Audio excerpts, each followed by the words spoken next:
Y aquí ya estamos de regreso en nuestro segundo bloque donde seguiremos con nuestros temas de la doctrina bíblica reformada. Para alcanzar el perdón de los pecados y conseguir la vida eterna es necesario creer en Jesucristo. Es algo que todos nosotros ya lo sabemos, pero el cual sabemos que Jesucristo fue enviado por Dios como Señor y Salvador. Por lo tanto, es muy necesario que nosotros sepamos correctamente quién es Jesucristo. Nosotros la semana pasada hablaba acerca de la encarnación de Jesús, donde Jesús en sí mismo es eternamente el Hijo de Dios, pero se hizo hombre para conseguir nuestra salvación, para poder lograr así salvarnos. Cuando dice que el Verbo fue hecho carne, esa expresión está hablando de que la segunda persona de la Trinidad, como hemos visto la semana pasada, esa segunda persona de la Trinidad tomó la forma de hombre, y eso no implica que dejó su forma divina,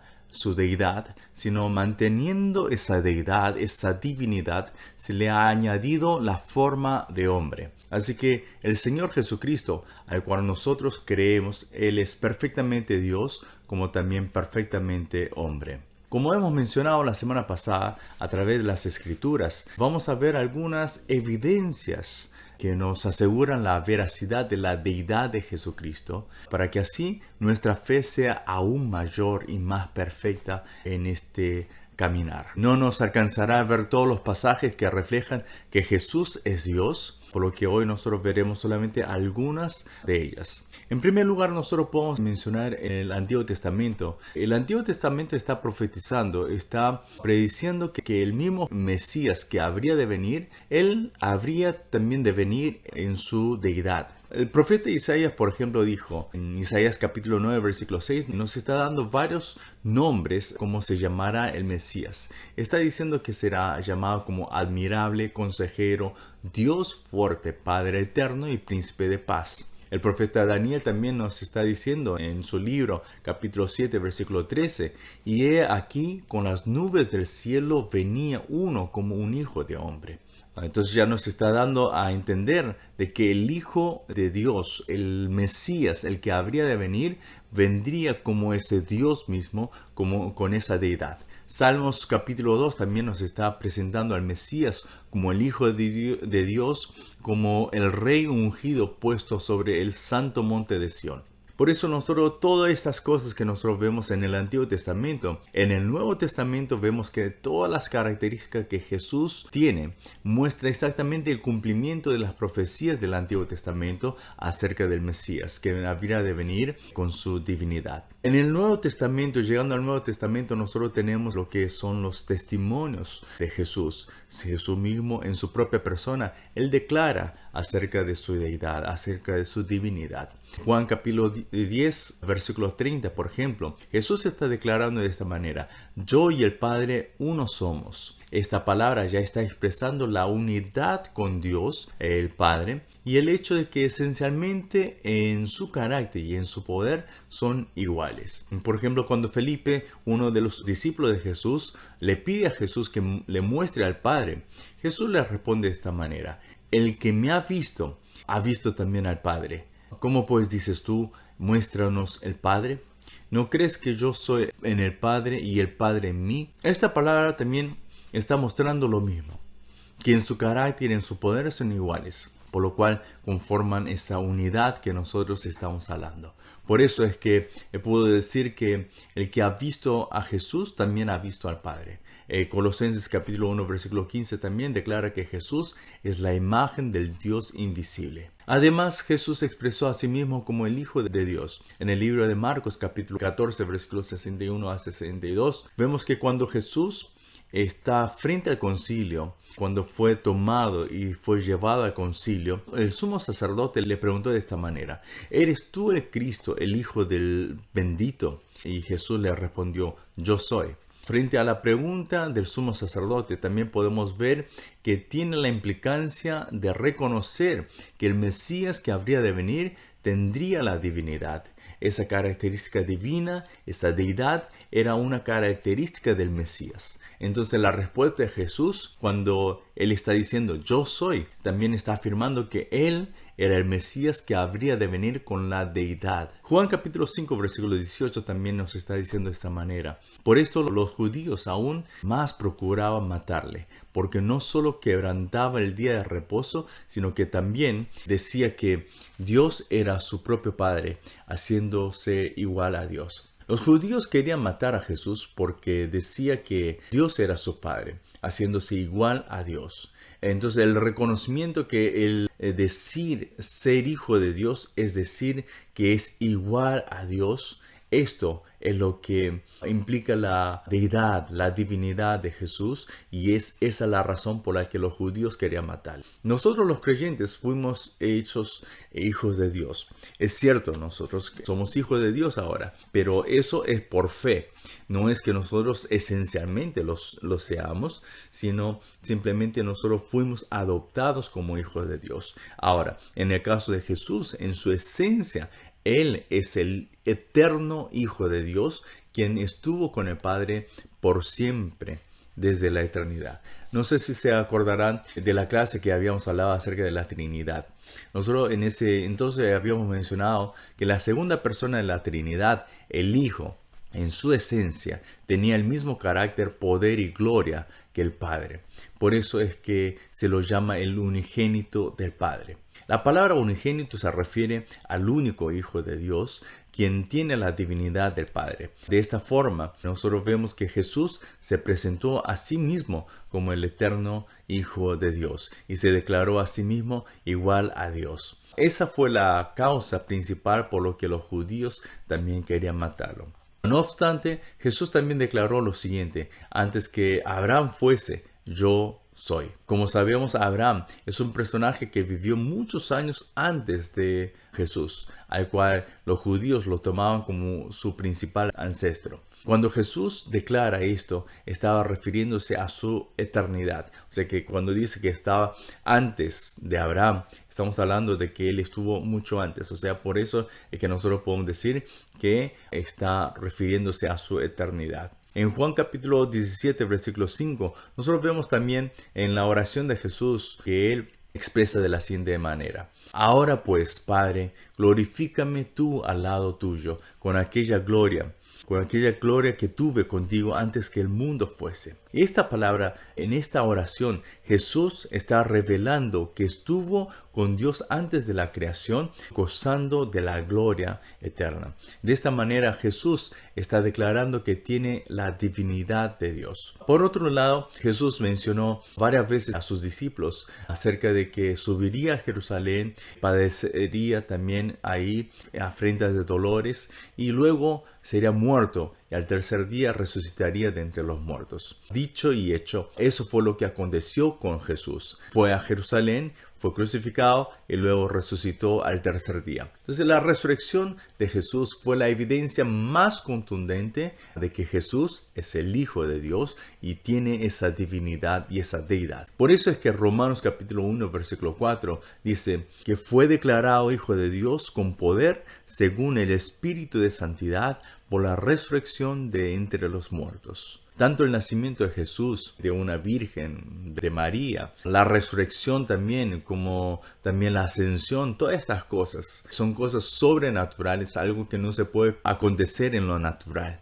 Entonces son factores que reflejan la deidad de Jesús, ya que ningún ser humano podría cumplir con estas características. No habría otra evidencia más contundente que estas. En Apocalipsis capítulo 22 versículo 13 también nos menciona: yo soy el alfa y el omega, el principio y el fin. Esto también está demostrando su eterna deidad. Así como Jesús es el creador, también es el mismo Dios justo quien juzgará en el juicio final. Aparte de ello, mientras Jesús estaba en la tierra, ha realizado cosas que solo Dios puede hacer. Por ejemplo, en el Nuevo Testamento muestra algunos eventos como el haber transformado el agua en vino durante la boda de Caná. También alimentó a más de 5,000 personas con 5 panes y 2 peces, dejando 12 cestos que recogieron los discípulos. También apaciguó la tormenta en alta mar. Caminó sobre el agua, sanó a diversos enfermos, echó fuera demonios, resucitó a muertos y muchas otras cosas que nosotros podríamos mencionar toda la noche.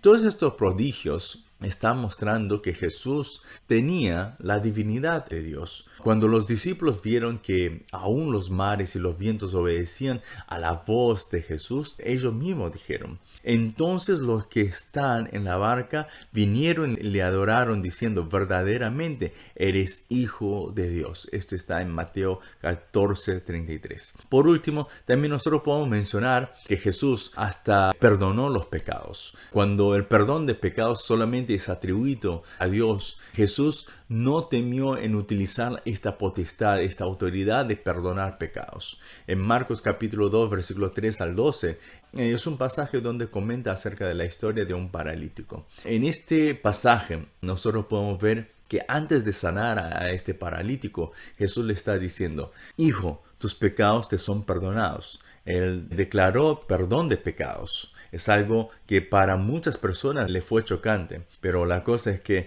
luego de haber perdonado los pecados, los sana para poder mostrar la autoridad con la que él estaba también, no solamente sanando, sino también perdonando pecados. Entonces, como resumen, podemos nosotros concluir que son sus palabras, los hechos, también resurrección, la ascensión, todas estas cosas fueron lo que ha demostrado perfectamente que Jesús era Dios. En tercer lugar, podemos mencionar algunas de las declaraciones de los discípulos. Los discípulos que confiaron con Jesús durante 3 años han visto, han oído todas las palabras de lo que Jesús había dicho, por lo cual ellos también declararon que Jesús era el Mesías, que habría de venir, que él era Dios. Cuando el discípulo más incrédulo, Tomás, él vio y tocó a Jesús resucitado, él clamó: mi Señor, mi Dios. El apóstol Pablo también confesó en Romanos 9:5, por ejemplo, está diciendo: el cual es Dios sobre todas las cosas, bendito por los siglos. También en Tito capítulo 2 versículo 13 está diciendo: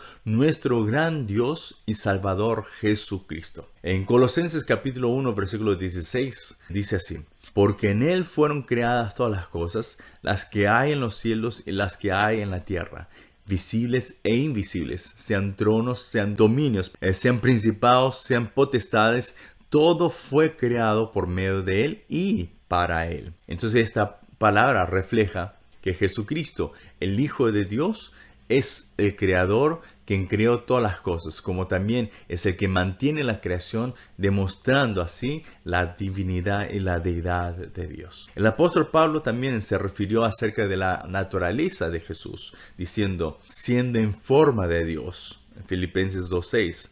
También en Colosenses 1:15, él demuestra esa naturaleza de Dios, diciendo que él, Jesús, es la imagen de Dios invisible. En Colosenses 1:19 también está diciendo: por cuanto agradó al Padre que en él, en Jesús, habitase toda plenitud. Y también sigue diciendo: porque en él habita corporalmente toda la plenitud de la deidad.